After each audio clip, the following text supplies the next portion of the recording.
Yo, good day, and welcome to another episode of RoadFS Detail Memoirs, where Rod and I are dripping with sweat because it's hotter than Hades in Idaho. It is, It's like, it is nasty. what the hell? I mean, it feels like hell here lately. It's like, man. Yeah, I'm trying really hard not to say this description. We'll just test out Jessica here in a minute and see if she can handle that. But it's really hot. Jessica, you're our guest today. Where are you at, and how hot is it there? Oh, I am in Michigan, and as everybody does with Michigan, I'm right about here in the glove. It's so humid. Today isn't bad actually. Today is mid 80s, but it's so sticky and humid, and no HVAC in the shop, so I'm a little sweaty. Yeah, well, Yeah. that's what happens when you live in the Midwest. Yep, it sure is. Last weekend, I went to my brother's wedding down in Salt Lake, and my sister came up from Arkansas, my mom, and I'm like, man, it's freaking hot here. She goes, what are you talking about? This is great. She goes, back home, it's 90 and 90 of humidity. I'm like, yeah, you can have that. Yeah. So, Yeah. that's good. Well, we're super excited to have you a guest. Rod actually asked me, he goes, where'd you find Jessica? And I'm always looking for great stories. And I was just really intrigued by some of your comments last week when I had Kelly Mankin on.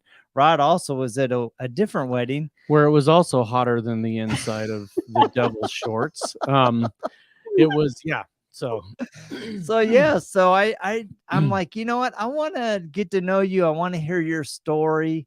And because one of the things I've really been thinking about this a lot, Rod and I are really, really committed to helping people's business grow, both in bringing exceptional stories to you as business owners, but also, our software. I mean, Rod and I work with a lot of companies, and it's amazing to hear the challenges that they go through. And I think a lot of times business owners feel like they're on an island. And so part of the genesis of RoadFS Detail Memoirs was in hopes to help people not feel like they're not so much on an island, but that there are other people that are going through similar things and they're working through similar problems and they're overcoming those. So let's talk about how you and your hubby got into detailing.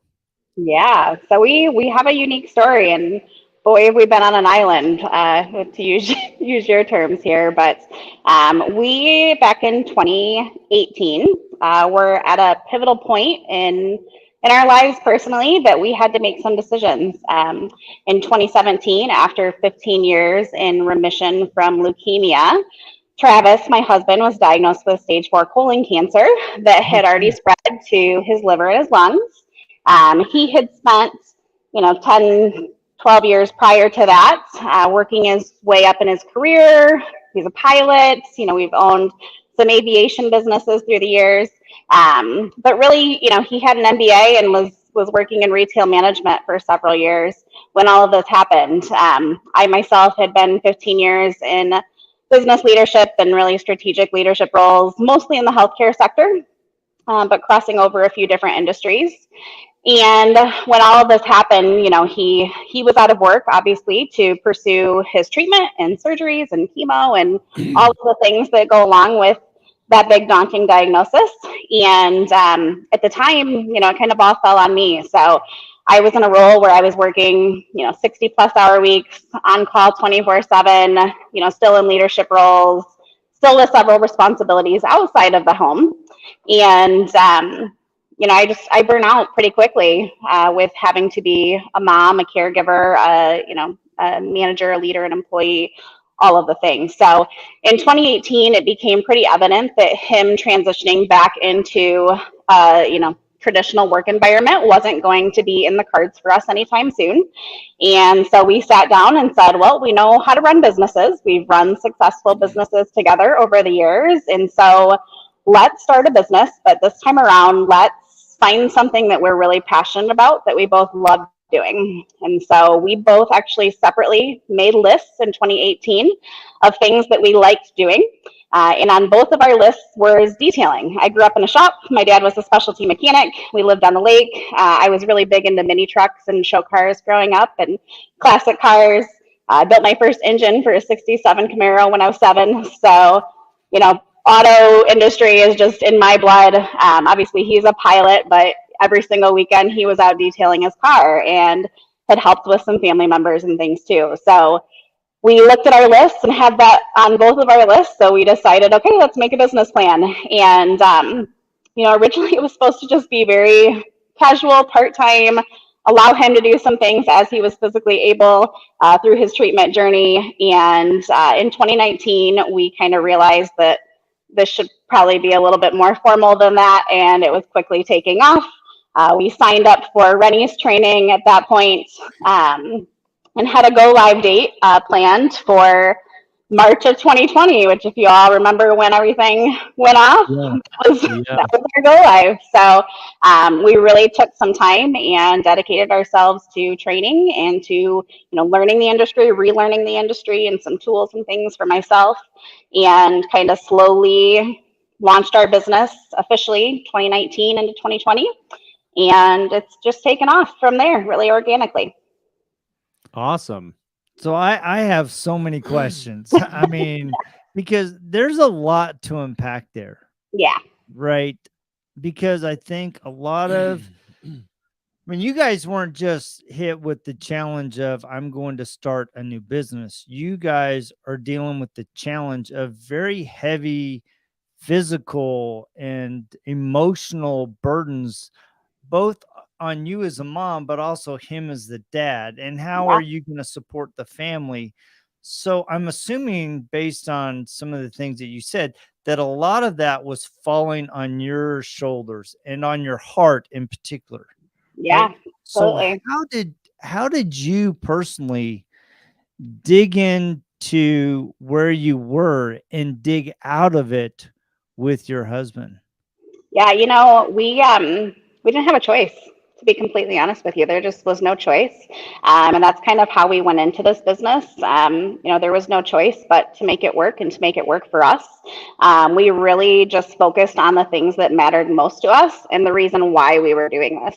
We weren't just starting the business to make money. We were starting the business to, you know, build a path in which we could follow very, you know, naturally in whatever life brought us to, that would allow us the flexibility to be present as parents and to be present as a spouse and be present as, you know, a leader, a coach, you know, whatever we were pursuing outside of that. And I think that that's really what it came down to at the end of the day, is when you have no choice, you find that strength. And, you know, we really just played into that and really recognized where our strengths were and how to get the most out of that journey, both personally and professionally. So I think that part of the choice you have when things like that happen goes away, meaning that a lot of people don't look at it like, oh, I got a choice here. I can either, I mean, we hear that all the time. We're like, well, you know, you have a choice. You can either lay down and just say it's over, or you can just, you don't really have a choice, because it seems like you're very similar to I am, not just a 67 Camaro. We will get back to that. But but the fact that you don't look at it as a choice, you're just like, okay, this is what's happening. This is what we do next. Yeah. And some of those quote choices just go away because that's not an option. So when you talk about this, you mentioned kids several times. So how many children do you have and how old are they? Yeah, we have one daughter, and she just turned 13 in May. Oh, so my we're goodness, I'm at sorry. that fun age. I am sorry. I have 3 daughters, and I can tell you from years of experience. I also have 3 sisters. So I can tell you from years of experience that age 13, worst, absolutely the worst age of any human on the planet. Across the board, yeah. That comes all from the a things. pediatrician as well. They're just 13 for a girl is the pinnacle of evilness. So Yep, we're there. I think it's 13, 15. no, it's so I've got 2 more years of this, is what you're saying. Yeah, it's fine. Sorry. Let's talk about in the shop. Based on your background of classic cars and all of that, What is it that if somebody said, okay, tell us what your thing is, obviously Final Approach, it's got a very aviation thing, husband's a pilot, all that, but what is the thing you like, if you're like, man, I hope this week I get. Yeah, it's definitely, I mean, I love a good classic. For him, he'll say something completely different, of course. But I love a good classic. I grew up around them. I love restoration projects. The reality of it is really what we specialize in is long-term preservation and protection. And so regardless of the vessel type, that's our goal, is to, preserve and protect. So the aviation theme, just since you mentioned it, naturally as part of Travis's treatment journey, which, by the way, I should mention that Travis is not technically considered in remission because of it being stage 4, but there's no evidence of disease right now. So he's doing well right now. So yes, I do want to mention that. Hey, Travis. Yeah. So, part of that is that he is no longer able to maintain his medical certificate for his pilot's license. And so when we sat down and knew this was the direction we were going to go, we really wanted to keep the aviation theme alive in it some way. Obviously, we've owned aviation related businesses, we've owned multiple aircraft through the years, and so the Final Approach theme is obviously in our business name. It's in our logo if you see the approach behind it, but also even all of our packages are named economy, business class, first class, executive. Nice. We just put the theme all throughout so that every day we're living out our aviation, dreams, but just not as much on planes these days. Cool. Yeah, I noticed awesome. You guys carry your own line of products. That was actually one of the things that I noticed and they were all aviation themed. Yeah, yep. So is the product side of your business, is that a big sideline or is it a significant part of your business? Yeah, mostly it's retail right now. We don't get into a whole lot of distribution things. We are a resource for some local detailers around our area, but really on the product side, it's really targeted at just our retail clientele and providing a way that individuals can maintain their vehicles there after our services. Right. So it's aftercare and kind of that maintenance in between, just making your job ultimately easier anyway. Yeah, absolutely. We host a lot of clinics and open garages. And so we showcase a lot of those products at that point too. Nice. So on your open clinics, is that you guys pick one Saturday or a month? How do you run those? Because I think, I've talked to other small business owners and they've toyed with the idea, but they're not exactly sure how to market it, how to run it. So how are you guys making that a successful addition to your, not only your business, but also for your customer experience? Absolutely. So we do it a couple of different ways. So we typically pick one topic. So for example, next month's topic is going to be rinseless washing. The month after that, we'll do caring for your leather. And so we try to make it focused so that somebody can come for a specific reason or come to multiple open garages where they're getting something out of each experience that they come in. We used to do once every month. Obviously, through the busy season, that's sometimes difficult. So we took a little bit off this summer, and we're going to get back into it for fall by popular demand because everybody asks now. We try to make it community accessible. So, of course, we broadcast it to our existing clients. We make suggestions throughout the month of services for individuals to come in at that time, but really we put it out into our community groups. We're very lucky that we have a couple of community groups in our area that allow you to post your events. So we're able to reach a market outside of just our client base as well. So really just trying to be a resource. Obviously, as a female in this industry, I'm also tapped into other women's networking groups.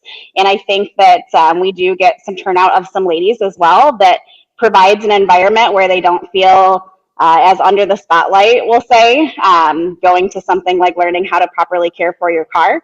It's not a group of males, and obviously there's very big names in our industry that host open garages, and those can be a little bit daunting for the ladies. And I think that providing just a really accessible, open, organic environment for individuals to ask questions is important. I think that that's an interesting statement. It's for me, like I said, I have 3 sisters, I have 3 daughters. I'm just, I just been surrounded by women my whole life. And so it's kind of an odd concept to me because there's never been a situation where it's been an over under type of a thing. It's always been an equal. In fact, there's one of my sisters, I probably wouldn't even get in a fist fight with her today. So it's funny because I'm thinking through my head of all the female detailers that I currently know, and I don't know any of them that are intimidated, that don't know how to go to that environment and just absolutely be, equal with everyone. In fact, a lot of them in some of the areas that very specific areas that they focus on, I would go to them before anybody else. But I think that that's very much a stigma with a lot of women out there, that they don't feel like that's an industry they can be in. And I think it's unfortunate because there's so many creative female-owned businesses and women that can do the kind of work that we're talking about. This isn't anything that anybody can't do. I remember one time we were at Air Force One in 2018, and a young girl came up to me, and there was only one woman on the Air Force One detailing team that year, and she came up to me and she's like, "Can girls do this too?" And I immediately went and got Diana Balboni, and I was like, "You need to come talk to this young lady, because this is an overwhelming environment with 60 men and one woman, and that's not indicative of the industry, and then it's not indicative of who can do this work." So I think it's important to do those things. We immediately pulled out a picture of my at the time 13-year-old daughter polishing the headlights on a 3/4 ton truck, and I was like, absolutely, you can do anything you want to do. You just need to, get in the right environment. Here's Diana. She'll talk to you about doing that, because of course I'm the wrong gender to talk to a woman about doing that kind of thing. So. Yeah, I think that our open garages and our community events are more, again, geared towards that private retail client. So it's more of somebody that may be living on their own, or doesn't necessarily have somebody that's there to maintain their vehicles. And so them being able to just have a trusted professional resource to ask those questions and bounce that off of is really what we target. But absolutely, on the side of women in the industry, I obviously am very close with several women in this industry, and it's changing. Even in the short time that I've been back in, it's changed so much just in that time. And I think that just providing opportunities and education, right? Things like this, things like Rennie's featured a few different podcasts with women detailers. I know Justin just featured a few in his Reflection Artist series over the last month. I think just more women that share their stories and share their journeys, it will just continue to grow, and we're here to stay, guys. So. Oh yeah, no, I think that's awesome. I'm glad you're here to stay, right? Because women bring such a unique perspective and talent to an industry, right? And it's unfortunate that a lot of women don't feel like they can break that wall of the automotive world, right? And I love that women like you and Bernice and Jennifer Turcotte and Kelly Mankin and the Buffing Queen and Diana Doyle. Diana Doyle. I mean, you can just go on. I mean, there are amazing women right there. And one of the things, as I was listening to both you and Rod talk, well, I was going to ask, what can we in the industry do better about making women feel welcome? Right. And you kind of hit it about highlighting what you're doing, but I also want to highlight it in a way that isn't condescending. Right. I think a lot of times there's kind of this unintended condescension. So what can we as an industry do to really go, you know what? You women are at a critical piece of this industry. You are running incredible businesses. So what are you doing that we as men need to learn to be better in our own business? Because I guarantee you, a lot of you women, your attention to details in the business aspect of your business is way better than what a lot of these men are doing that are puffing their chests on their outside detail work. Yeah, I think that's exactly it. I think, put the ego to the side, and I think just creating an environment where there is no, difference or segregator between. I think that, more and more I'm seeing women being tagged as, a resource. So when you see in these forums, somebody looking for insight on this topic, don't just think to that couple handful of people that are always tagged in all of those things. There are some women out here doing absolutely wonderful work, both on the business side and on the services side. We joke around in my group with Rennie's training back in 2021. I was myself and Diane, obviously, but I was the only, female detailer that was part of our group. And we all were working on the Subaru, super soft paint, just having a really hard time, super finicky.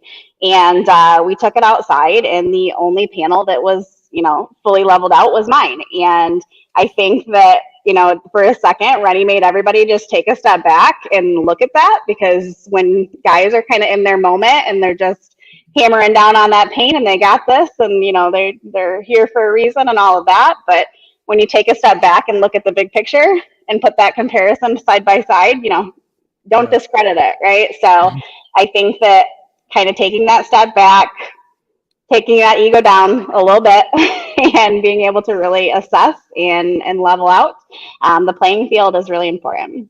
That's awesome. I honestly think that 90% of men think that being a douchebag is part of the DNA of being a male. I mean, I'm just going to call it out. It's seriously, guys just think that you have to be a complete jerk to be a man or to be a business owner. And I think the message there is you're following the wrong people if that's what you think you need to do to be in business. And I will say, I think that it is shifting. Like, I really do see a lot of messaging, and even people that, previously did kind of have the S on the chest and in a lot of these environments, I am really seeing recognize that, that the industry is shifting. And I think that the more that happens, it just will very organically fall in place. And there will be a day when, I'm not a fan of pink, but maybe there's pink polishers and, pink this.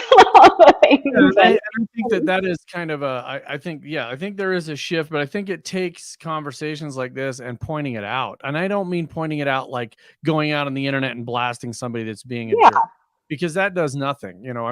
We see so much of that crap on the internet already that needs to go away. But I just think that people that have a good business model and that can move forward is more of a help to the industry than anything. So I think that also with women, like a lot of us we're grinding. Like we're grinding day in, day out in our businesses, and we may not be the ones that are out on the front and, on the forums or, posting the YouTube videos and those types of things, because we're hyper focused on what it is that we're doing. So I do think that we as women need to get better about kind of finding our place and what that looks like too. Yeah, and I think a lot of that is just marketing to other detailers.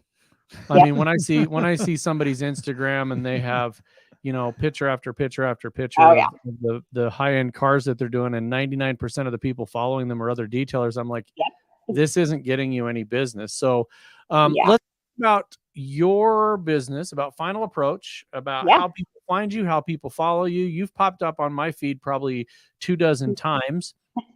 So how do people find you that are not, that are in your area that may not know that you're there? Yeah, so we are based in Okemos. We're a little hidden here, but we are about a half mile from our major town center, just outside of Michigan State University. So a really great area. Go green. We are online at www.finalapproachdetailing.com. Phone number is 517-955-FAD1. And you can see it there at the bottom of the screen. Thank you. There it is, scrolling across the bottom. And I have one last question before we head out, right? And first of all, thank you for joining us. We really appreciate your story, especially, the story of you and your husband growing together, working through really heavy challenges. When you look back, I mean, you guys are relatively new business owners, 2018. What are one or two things that you've learned that you think that would be helpful for other business owners? Yeah, I think that you don't have to do everything at once. I think that especially it's easy to grow quickly. And we've tried to be very strategic and kind of holding on to our growth in a really supported way. So don't feel like you have to take everything on at the same time, break it up into small increments. And I think, you know, being able to lay a foundation and a framework in your business from the start that allows you to personally and professionally grow is really important. I think that it would have been very easier for us to just really get caught up in the grind and not think about that side of our growth. Again, both professionally through training and certification opportunities and things along those lines, but also personally in, you know, we don't share our story, you know, for sympathy or pity or anything along those lines. It is what it is. You know, it is our story, and it's what got us here to this point today. And it is what will continue to shape the direction that we go with our business in the future. And I think that just embracing your story, embracing your journey, and finding ways to work through it that work for you and your family is the most important part. Awesome. I love that. Well, thank you so Yeah. much for taking the time. I mean, I'm really glad I reached out to you. I mean, this has been very inspiring. I know we could dig in for another 30 minutes and tap into some of your personal, I mean, really dig into that. But thank you so much for sharing. Guys, please go out and check her out at Final Approach Detailing. You know, she says they don't do a lot of social media, but they're out there. And if you're in the Michigan area, make sure you check them out. Please remember to like, share, and subscribe. Rod and I really are on a mission to help people in their business. And if you're, you know, if we can help you in any way, please give us a shout and we will check you same time, same bat channel, just next week. week. Thank you, you. guys. Bye, Jessica. Thank you.